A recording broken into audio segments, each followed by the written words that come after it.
नमस्कार बच्चों।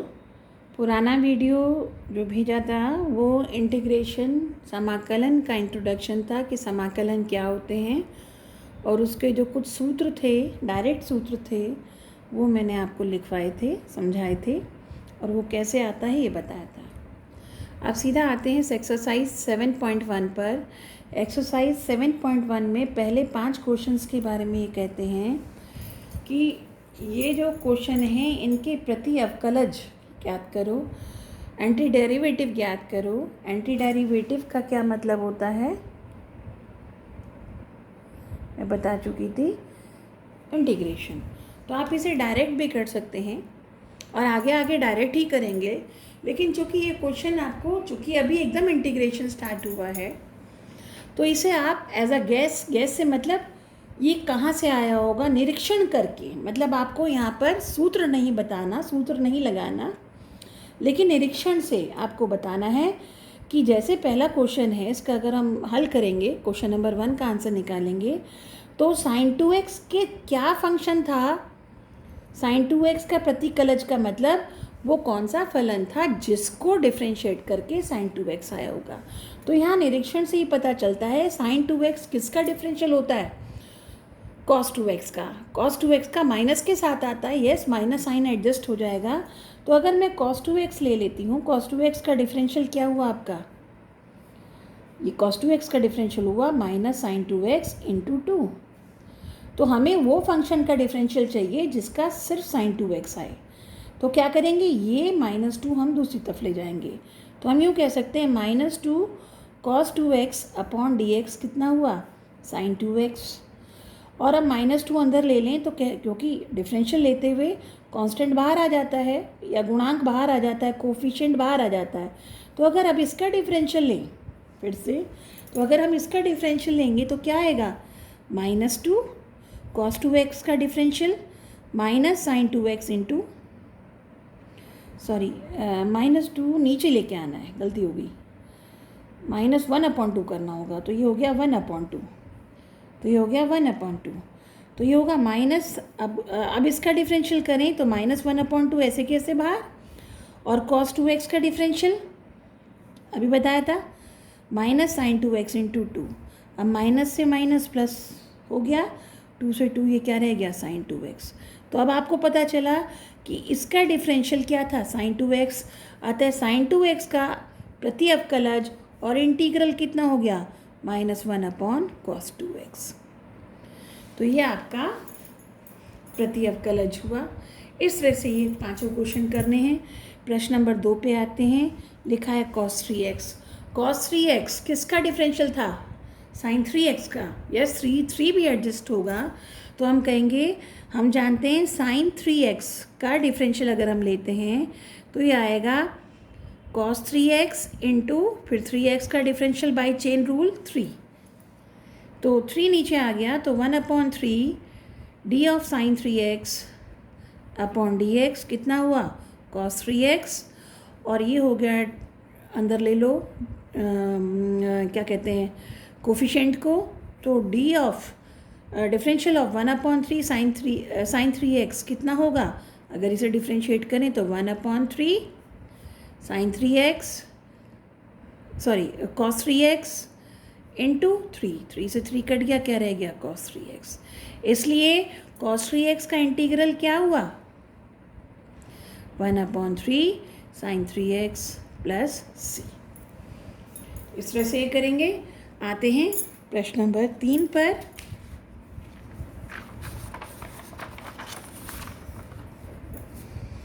प्रश्न नंबर 3 को देख रहे हैं आप, e की पावर 2x।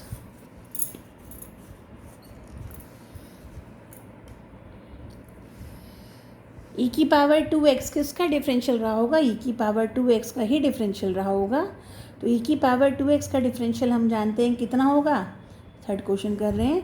e की पावर 2x का डिफरेंशियल होगा e की पावर 2x इंटू 2 इधर नीचे ले आए तो 1/2 d e की power 2x upon dx, e की पावर 2x 1/2 अंदर ले लिया अपॉन dx e की पावर 2x।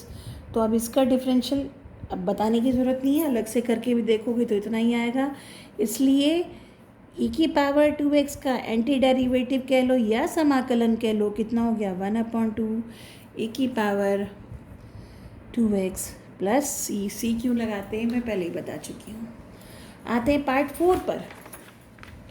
पार्ट 4 जो था, पार्ट 4 ये कहता है ax प्लस बी की पावर 4 किस का इंटीग्रल क्या है कह लो, या यूँ कह लो क्या फलन था जिसका डिफरेंशियल ये आया। तो यहाँ पावर 4 है, डेफिनेटली पावर 5 होगा, हम करेंगे तो इसका डिफरेंशियल कितना आया होगा 5 ax प्लस बी की पावर 4, और फिर चेन रूल से इसका डिफरेंशियल कितना होगा a। तो ये जो आया था इसमें 5a एक्स्ट्रा आ रहा है, 5a कांस्टेंट है, दूसरी तरफ ले आए तो 1/5a differential of ax plus B की power 5 comes out to be ax plus B की पावर 4। इसे अंदर ले लें तो differential of function 1/5a where 1/5a is constant, ax plus B की पावर 5 इस फंक्शन का डिफरेंशिएशन हर हालत में ax प्लस बी की पावर 4 आएगा। So by anti derivative formula और इंटीग्रल यू कैन सी इसका इंटीग्रेशन होगा 1/5a ax प्लस बी की power 5 plus C. Come to question number 5। अब की बार है sin 2x माइनस 4e की पावर 3x। तो यहाँ से अब हम इसको क्या करते हैं, दो अलग अलग मान के चलते हैं। पहले sin 2x का निकालेंगे और फिर इसका अलग निकालेंगे। तो हम ये कहेंगे sin 2x में क्या रहा होगा, पहले क्वेश्चन में निकाला था, फर्स्ट क्वेश्चन निकाला था हमने फर्स्ट वाला। ये तो sin 2x का हम यहाँ बिल्कुल इसी ढंग से करते आएंगे कि cos 2x रहा होगा। तो हमने पाया sin 2x का इंटीग्रल बिल्कुल फर्स्ट क्वेश्चन से आप उसी ढंग से करके लाएंगे। sin 2x dx का इंटीग्रल कितना हुआ -1/2 cos 2x। कांस्टेंट सी बाद में एक साथ लगाएंगे जब फाइनली आंसर लिखेंगे। फिर आते e की पावर 3x का डिफरेंशियल क्या रहा होगा,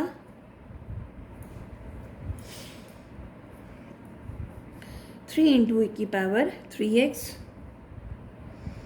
देख रहे हैं आप यहाँ 3x ये हुआ, और हमें 3 यहाँ से हटाया तो 1/3 डी e की power 3x upon dx equal to e की पावर 3x। हमें चाहिए -4, तो दोनों तरफ -4 से मल्टीप्लाई किया तो ये आ गया आपका -4 e की पावर 3x, और अभी अंदर ले लिया -4/3 e की पावर 3x। तो ये हो गया का डिफरेंशियल होगा -4 e की पावर 3x। तो इस तरह से -4 e की पावर 3x का इंटीग्रल जो होगा वो होगा आपका -4/3 e की पावर 3x। तो इस तरह से इस पूरे का इंटीग्रल, अगर हम इंटीग्रल निकालना है विद रिस्पेक्ट टू dx, तो ये हो जाएगा ये प्लस ये, और इसका -1/2 cos 2x, और इसका -4/3 e की पावर 3x। इसका c1 और इसका c2 अगर मान लें तो कांस्टेंट से ऐड होके कांस्टेंट ही रहता है, तो दोनों का इकट्ठा हम c लिख सकते हैं। तो इस तरह से हमारे क्वेश्चन 1 से 5 तक ये पूरे हुए। अब आते हैं क्वेश्चन नंबर 6 से, जिसमें डायरेक्ट फॉर्मूला लगेगा। तो क्वेश्चन नंबर 6 देखेंगे। आते हैं प्रश्न नंबर 6 पर। प्रश्न नंबर 6 दे रखा है कि इंटीग्रल निकालने हैं, अब सूत्रों का प्रयोग भी करेंगे जहाँ से होगा। फलन है आपका, इंटीग्रल निकालना है 4e की power 3x plus 1 into dx। तो हमने पहले ही बताया था, पहले वाले वीडियो में मैंने बताया था आपको कि अलजेब्रा ऑफ इंटीग्रल्स यानी समाकलन के जो गुण धर्म हैं वो ये कहता है कि अगर कोई फलन है आपका, लेट सपोज कोई फलन f(x) कई फलनों के योग के रूप में f1x प्लस f2x प्लस या माइनस के रूप में है, let suppose f4x and so on. तो अगर इसका इंटीग्रल निकालेंगे तो इसका मतलब इन सब का इंटीग्रल अलग अलग निकलेगा विद रिस्पेक्ट टू dx। तो वही यहाँ पर ये वाला फलन दो फलनों के योग के रूप में है, तो इसका मतलब होता है पहला वाले का फलन का इंटीग्रल प्लस दूसरे वाले का इंटीग्रल। फर्दर एक हमने थ्योरम ये भी बताई थी कि अगर कोई फलन कोई k इंटू एफ एक्स के रूप में रखा है तो जिस वजह से डिफरेंशियल में k यानी गुणांक, हर पद का जो गुणांक होता है या फलन का गुणांक होता है वो बाहर निकल जाएगा और फिर एफ एक्स जो होगा उसका इंटीग्रल किया जाएगा। तो इस तरह से ये 4 बाहर निकल गया। फिर e की पावर 3x का हम लोगों ने जो सूत्र पढ़ा था वो e की पावर x का ही पढ़ा था, इतना होता था। लेकिन अभी हम निरीक्षण से करके आए थे, हालांकि ये अगली एक्सरसाइज का बेसिकली क्वेश्चन है। अगली एक्सरसाइज में सब्स्टिट्यूशन प्रतिस्थापन विधि जो है उससे ये एकदम से हो जाता है, लेकिन स्टिल हम ये कोई बड़ी चीज़ नहीं है। e की पावर 3x किसका डिफरेंट का कहने का मतलब इसका डिफरेंशियल ये किसका डिफरेंशियल रहा होगा, तो ये डिफरेंशियल e की पावर 3x का ही रहा होगा। तो हम देख रहे हैं e की पावर 3x का डिफरेंशियल होता है e की पावर 3x इंटू 3। तो ये 3 यहाँ नीचे ले आए और यहाँ नीचे आया और फिर इसके अंदर चला गया 1/3 e की पावर 3x dx कितना हो गया e की पावर 3x। तो इस तरह से e की पावर 3x का इंटीग्रल ये हटाया यहाँ से तो ये इंटीग्रल बन गया। तो e की पावर 3x dx का इंटीग्रल क्या हुआ e की पावर 3x/3। तो इस वाले मेथड से ये किया है। फिर फॉर्मूले से अभी जब पिछले वीडियो में मैंने तुम्हें सारे फॉर्मूले बताए थे, तो कोई कांस्टेंट नंबर होता है तो 1 का इंटीग्रल होगा x। क्यों? क्योंकि x का डिफरेंशियल जो आप करेंगे वो कितना आता था 1, तो 1 का इंटीग्रल कितना हुआ x। तो उस तरह से ये डायरेक्ट फॉर्मूले से हमने किया है। तो ये प्रश्न नंबर 6 था। आते हैं प्रश्न नंबर 7 पर। x² into 1 minus 1/x² into dx, इसका हमें करना है। प्रोडक्ट का हमारे पास अभी कोई रूल नहीं है, तो हम इसे क्या करेंगे, गुणा करेंगे। और x² माइनस जब इससे गुणा हुआ तो ये बचा x² माइनस 1।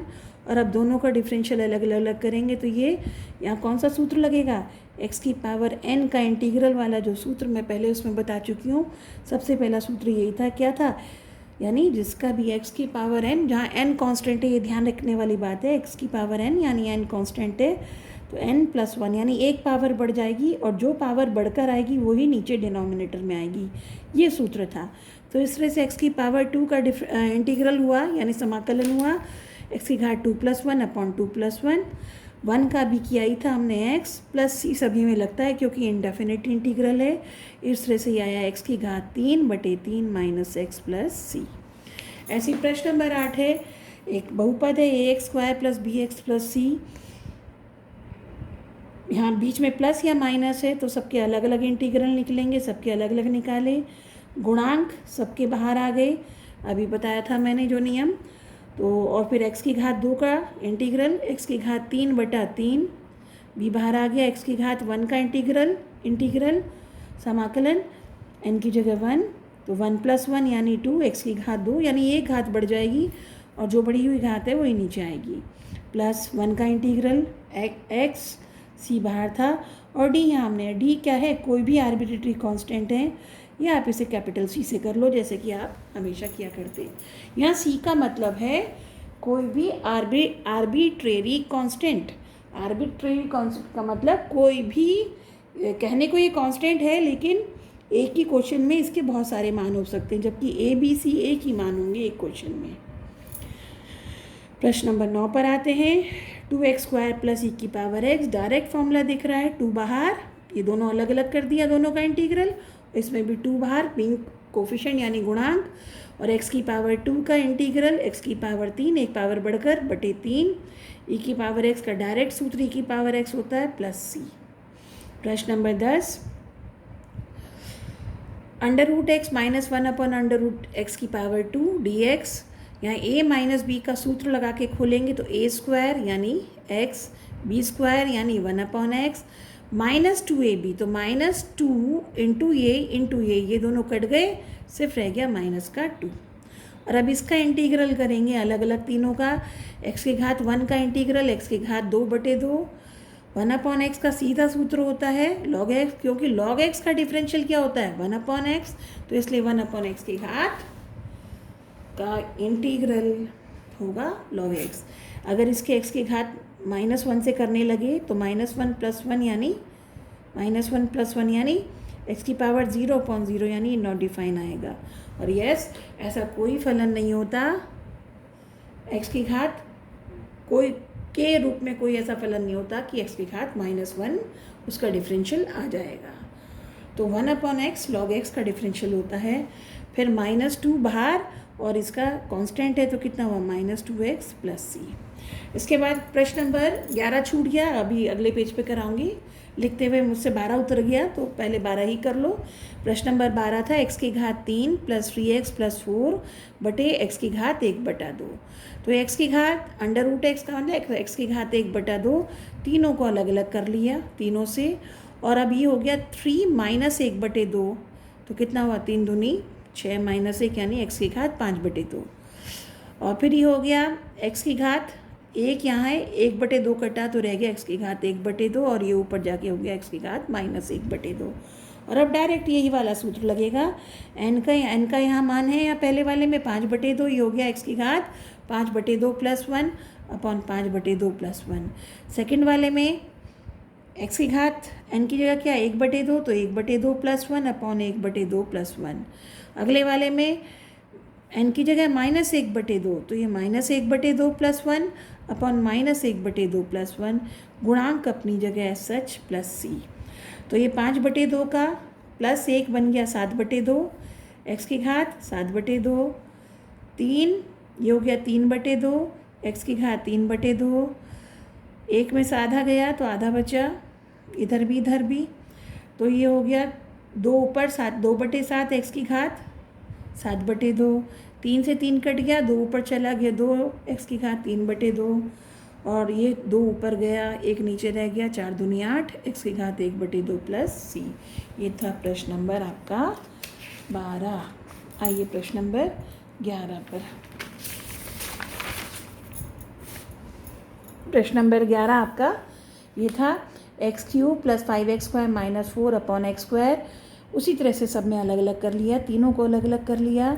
x की घात 3/x² बचा x, 5x² बचा 5 और ये बचा -4x की घात -2। ये आपका इसका इंटीग्रल लेंगे, x की घात 1 का इंटीग्रल, x की घात 2/2, 1 पावर बढ़ गई। कांस्टेंट का कितना हुआ x, 5 बाहर था, -4x की घात -2 + 1 अपॉन -2 + 1 + c। वही वाला सूत्र हर बार लगा रहे हैं, ज़्यादातर क्वेश्चन में हमारा यही सूत्र लग रहा है, x की घात n + 1। और n यहाँ कोई भी वास्तविक संख्या हो सकती है, ये √2 भी हो सकती है, कुछ भी हो सकती है। इसमें ऐसा नहीं कि पूर्णांक ही होना ज़रूरी है, कोई भी संख्या हो सकती है। तो इसे x की पावर 2/2 + 5x माइनस ये -1 बचा, -1 और ये +4 और x की घात -1, नीचे तो 1 रह गया था, x की घात -1 का बन गया 1/x + c। प्रश्न नंबर 13 दूसरे 12 में पहले करा चुकी थी। x³ - x² + x - 1/x - 1। तो कायदे में यहाँ x की घात 1 है, यहाँ x की घात 3 है, इसको भाग दिया जाएगा। और भाग आप कई तरह से वो बिल्कुल वैसे दूसरे ढंग से भी कर सकते हैं। यहाँ मुझे क्लियरली दिख रहा है कि x - 1 अलग है, इनमें से x² निकाला तब भी x - 1 बचेगा। तो इन दो से मैंने अलग कर लिया, इन दो से मैंने अलग कर लिया।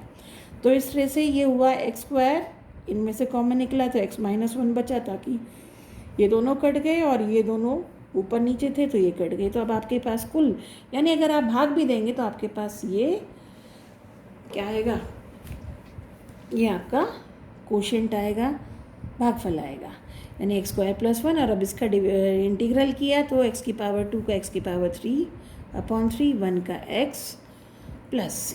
प्रश्न नंबर 14 इंटीग्रल किया है 1 - x × x की पावर 1/2। तो x की पावर 1/2 जब अंदर गुणा होगी 1 से तो ये हो गया x की पावर 1/2 और जब x से गुणा हुआ तो x की पावर 3/2। और अब इसका डायरेक्टली इंटीग्रल होगा, x की पावर 1/2 में 1 जुड़ा तो 3/2 हो गई, 3/2 यहाँ, 3/2 यहाँ, 3/2 में जब 1 जुड़ा तो 5/2, 5/2 यहाँ हो गया। और इस तरह से ये +c ये डायरेक्ट आ गया। सिमिलरली प्रश्न नंबर 15 ये और ये, इसमें कोई फ़र्क नहीं है। √x यहाँ 2 में पदों में गुणा हुआ था, यहाँ 3 पदों में गुणा हुआ है। x की घात 2 में जब x की घात 1/2 गुणा होगा तो कितना होगा 2 + 1/2 यानी 5/2। इसमें गुणा होगा 3/2, यहाँ गुणा होगा इतना, और डायरेक्ट फॉर्मूला 3 बाहर 2 बाहर 3 बार, हर एक अपने अपने उसमें, और एक एक पावर जोड़कर ये वाला सूत्र लगता चला जाएगा। 5/2 में जब 1 जुड़ा 7/2, 7/2, 3/2 में 1 जुड़ा, इसी तरह से यहाँ 1/2 में जुड़ा तो 3/2, ऐसे करके सॉल्व करके कैलकुलेशन आ गया। इसके बाद प्रश्न नंबर 16 मेरा फिर छूट गया था, उसे अगले पेज पे मैं कराती हूँ आपको। प्रश्न नंबर 16 अभी बताते हैं आपको। प्रश्न नंबर 18 पे आ जाओ। 16, 17 दो रह गए क्वेश्चंस।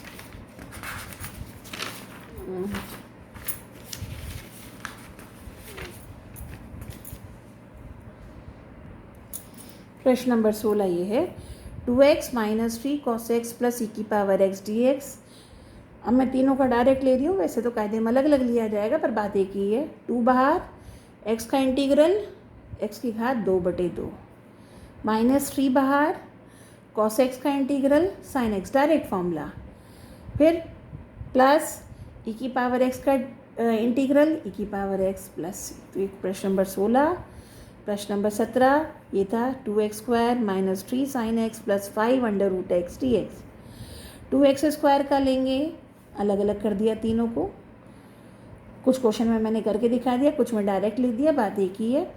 2 बाहर, x की घात 2 का इंटीग्रल x की घात 3/3, -3 बाहर, sin x का integral -cos x plus 5 x की पावर 1/2 का इंटीग्रल 3/2 पावर 3/2 नीचे, वही आपका फॉर्मूला डायरेक्ट x की पावर n का इंटीग्रल x की पावर n + 1/n + 1 + c।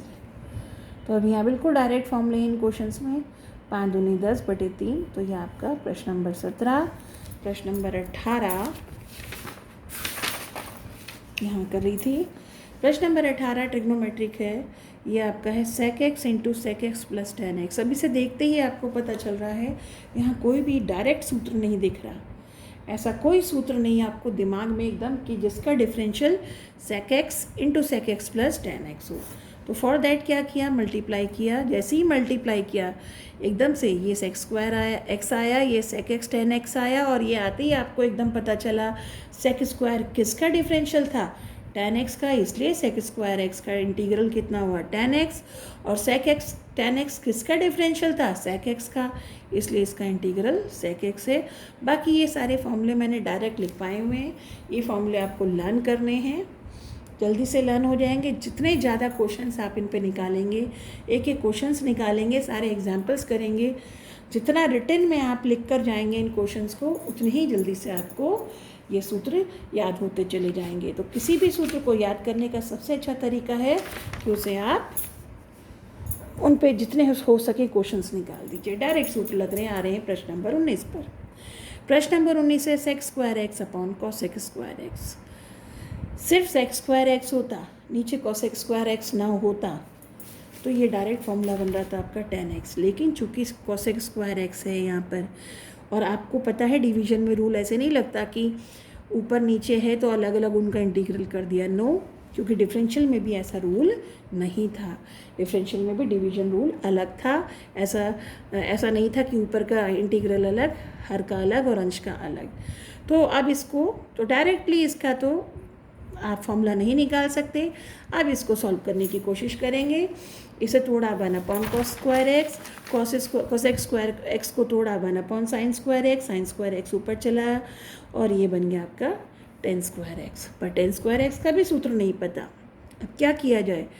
अब tan² x कौन से सूत्र में आता था, आपका आइडेंटिटी यानी सर्व समीका में आता था, वो होता था 1 + tan² x = sec² x, और sec² x का तो सूत्र आपको पता है। तो इस तरह से tan² x को आपने तोड़ा sec² x -1, और अब sec² x का डायरेक्ट सूत्र आपको पता है, और 1 का -x, 1 का x होता ही इंटीग्रल प्लस c। तो इस तरह से क्वेश्चंस होंगे, जैसे जैसे देखेंगे करेंगे तो वैसे वैसे आपको सूत्र जैसे याद होंगे वैसे ही आसानी से होता जाएगा।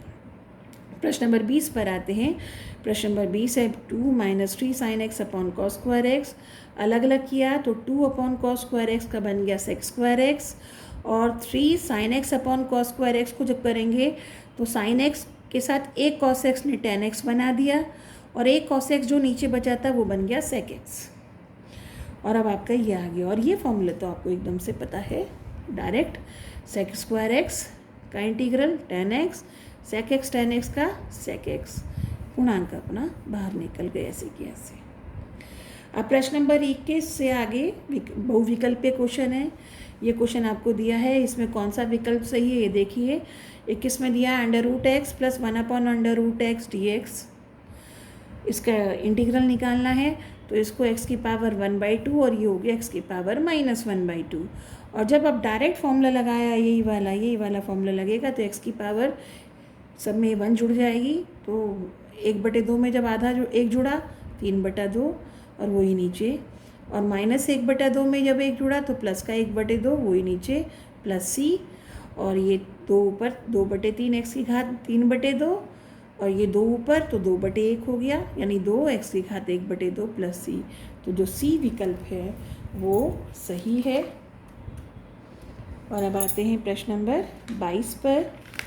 प्रश्न नंबर 22 ये कहता है कि df(x) यानी f(x) एक फंक्शन है, उसका डिफरेंशियल इतना आ रहा है। उसका डिफरेंशियल कितना है ये है, तो f(x) कितना होगा, जबकि आपको ये भी दिया है कि f2 यानी इस फंक्शन का x बराबर 2 पर मान कितना होगा, 0 होगा। तो अगर d/dx फंक्शन f(x) का डिफरेंशियल इतना है तो इसका इंटीग्रल कितना होगा, f(x). तो हमने ये किया, इसका इंटीग्रल किसके बराबर है, f(x). तो अब इसका इंटीग्रल जो निकालेंगे वो f(x) के फॉर्म में आएगा। तो इसका इंटीग्रल करेंगे तो इसका अलग और इसका अलग, तो 4x की पावर 3 dx माइनस 3x की पावर -4 dx, x की पावर 4 को ऊपर ले गए, ये f(x) होगा। अब इसको किया तो 4 बाहर x³ dx, यहाँ 3 बाहर -3x की घात -4 dx, तो f(x) इतना आएगा। तो अब f(x) कितना होगा, 4, इसका इंटीग्रल x की पावर 4/4 -3 x की पावर -4 + 1/-4 + 1 प्लस c बराबर f(x).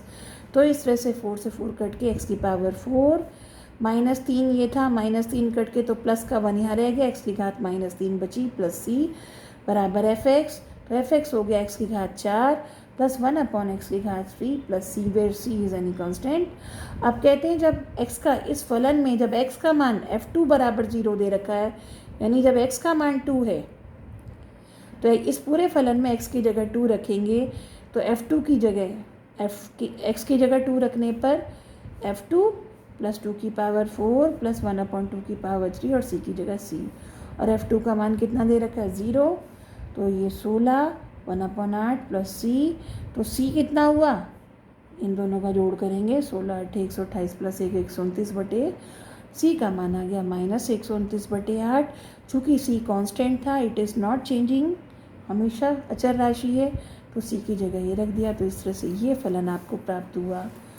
तो ये वाला ऑप्शन आपका सही है। तो इस तरह से ये आपकी पहली एक्सरसाइज 7.1 पूरा हो गया। अगले वीडियो में प्रतिस्थापन विधि द्वारा इंटीग्रल क्वेश्चंस को समाकलन को करना सिखाएंगे। तब तक ये वाला चैप्टर, ये वाला एक्सरसाइज अच्छे से कर लीजिए। किसी को कोई प्रॉब्लम हो तो कमेंट सेक्शन में या व्हाट्सएप के माध्यम से मुझसे अपनी प्रॉब्लम पूछ सकता है। Thank you.